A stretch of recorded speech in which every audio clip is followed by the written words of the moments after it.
I'm actually going to read something from the governor. This is our Education and Workforce Lifetime Achievement Award honoring Dr. Templin. I'm going to hand this to him, and then I'm going to read something the governor has asked me to read. Thank you, Bob. Let me get this for you. So, many of you know the contributions, but the governor asked me, because he couldn't be here tonight, to share this recognition with all of you, and a little bit of a surprise for Bob. Whereas Robert G. Templin has served since 2002 as the president of Northern Virginia Community College, Virginia's largest institution of higher education, whereas more than 500,000 students enrolled in Northern Virginia Community College during Dr. Templin's tenure. And whereas Northern Virginia Community College has developed, quote, Pathway to Baccalaureate, end quote, an award-winning program where college access and baccalaureate completion programs have provided help to more than 10,000 students annually. And whereas under his leadership, Virginia's first statewide community college distance learning program was created. And whereas the Northern Virginia Community College spearheaded a nationally recognized regional initiative with hospitals and universities that have doubled the number of registered nurses and increased by 50% those who are in the healthcare profession. And whereas working together with the Northern Virginia Technology Council, 6 regional chambers of commerce, many of whom are here tonight, to recognize and I think pay tribute to Bob. And with that particular program and these chambers of commerce, bringing and involving 8 public school divisions, launched an initiative to increase the region's supply of students entering careers in science, technology, engineering, and math, receiving also the 2014 Governor's Award for Science and Innovation. And whereas the past 30 years, Dr. Templin's efforts in workforce training, education, economic development, and immigration policy have really played a critical role in building a stronger Virginia. Therefore, the Governor, Terry McAuliffe, hereby declares Robert G. Templin Jr. as a distinguished citizen of the Commonwealth of Virginia and asks that I present this award to him tonight. Bob, thank you for everything. Congratulations.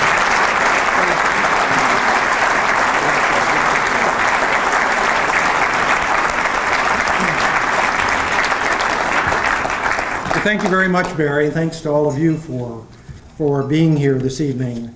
And I'm very honored with this award. I've worked along with Mr. Duvall for over 30 years, first as mayor of the city of Newport News, and later under him as Secretary of Commerce and Trade, where he won't brag about it, but I will, where we put the framework in place for creating the nation's 4th spaceport on the eastern shore that now resupplies the space station. And now I've worked with him in his position as CEO of the Virginia Chamber, so I'm especially honored that, Barry, that you've presented this award. My thanks also to my family. I have 2 of my daughters here with me this evening for their patience and understanding.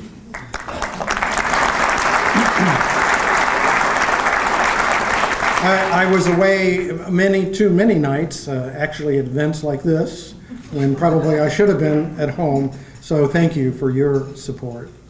And to my former boss, Glenn Dubois, Chancellor of the Virginia Community College System, for his support as together we created opportunity for many more Virginians. Barry told me I could have a few minutes to talk, and so I'm going to seize that moment. And I'm going to talk to you a little bit about the future of our Commonwealth of Virginia. Because I've not worked just in Northern Virginia.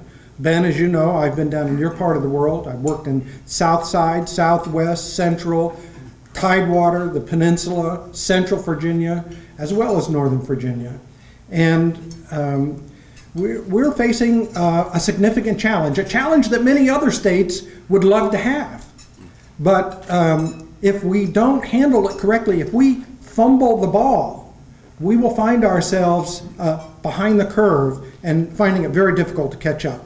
And that has to do with the growing gap in our workforce between the skills that companies require and the skills that our people have. Between now and the year 2025, there are going to be 2 million job vacancies in Virginia. About half of those are going to be due to retirements, like people like me leaving the workforce, and another 840,000 new jobs being created. And most of these jobs, unlike the jobs at the turn of the last century, these jobs require more than a high school education. They require advanced training beyond high school, not necessarily a bachelor's degree. And over half of them will be in scientific and technical careers and healthcare careers. So, my fellow Virginians, we don't have enough students graduating from our community colleges and our universities to supply the workforce needs of Virginia. And this growing shortage that we have isn't at the top tier of talent. We have the top tier of talent, and companies will go anywhere in the world they need to get it. But they cannot afford to recruit around the world for the middle tier frontline workforce. And that's where our gap is. So why do we have this problem? Don't we have enough people? Well, actually we do. We have more than enough people. In this decade, we're going to grow our population by 625,000 more people living in the Commonwealth. And by 2040, there will be 2.3 million more people living in the Commonwealth. So we're not going to have a shortage of people. We've got a shortage of people with the right skill sets to help fuel the companies and the economic growth in Virginia. And that challenge is going to grow to crisis proportions if we don't take action now. You see, 85% of our population growth in Virginia is going to be among sectors of our population that historically have not graduated from high school and gone on for post-secondary education. So here we have the fastest growing part of our population with no tradition of post-secondary education, and our companies expanding wildly and demanding post-secondary skills. So we have this problem that's only going to become greater unless we take action now. And the efforts that we need is to expand the talent pool in Virginia. The people are here, but we need to begin with them in middle school. Your future workforce is in middle school today, and we have to develop that workforce. We have to increase the number of students in Virginia that complete high school and then go on for post-secondary training. Not necessarily to the university, but for some form of post-secondary education. We have to expand the number of high school students that are preparing for jobs in scientific and technical careers.